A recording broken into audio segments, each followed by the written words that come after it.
think the Associate Members Council is extremely important because those are the faces of the cures of the future. The associate members account for a large percentage of the AACR, and even though they're still in training, I think it's very important to understand what are the needs of associate members and try to target those.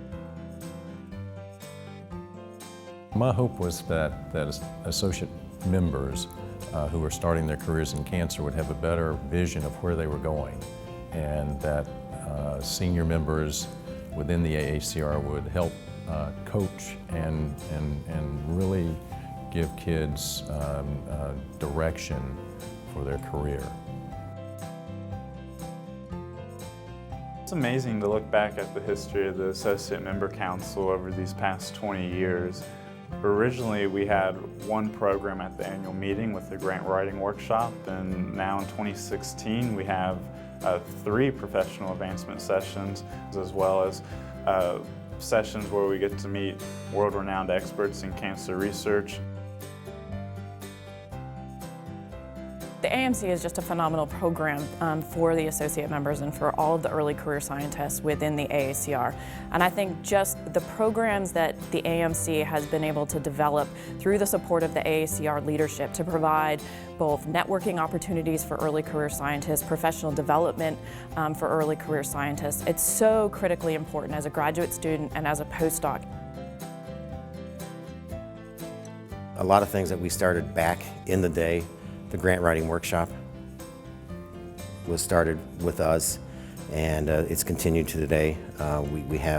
We started a town hall meeting trying to get the voice of the associate membership to the regular membership, and I think that still has held true to today.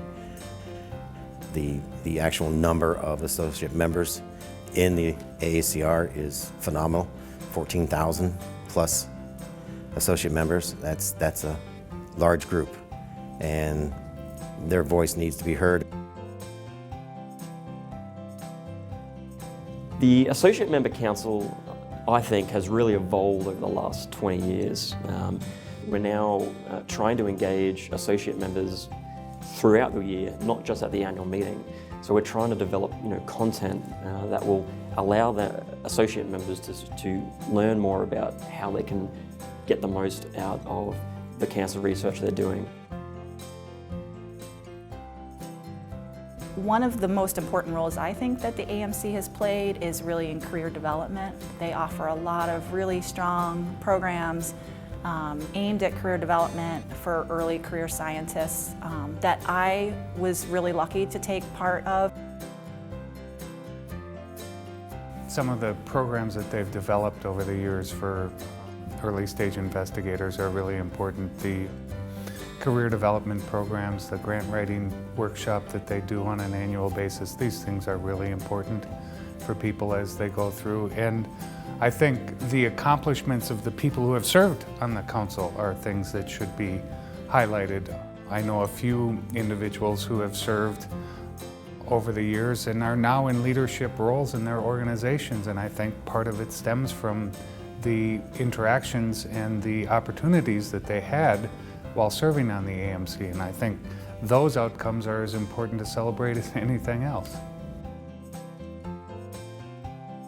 Predoctoral fellows and postdoctoral fellows who are in the laboratories are actually the engine that runs the cancer research enterprise. I've had the privilege of being on mentoring breakfasts and some of the workshops that the students and postdocs take, and some of the early students and postdocs 20 years ago are now mentoring in the tables next to me, and it's exciting to see. One of the things that we'd like to have going forward is more advocacy and encouraging our members to be a part of advocacy for science funding. Some of the other things that we're trying to do, again, is to have more year-round programming. We know that a lot of our members don't go to annual meetings every year, so how do we meet help our constituents that aren't going to the annual meeting in terms of providing programming that they can access online?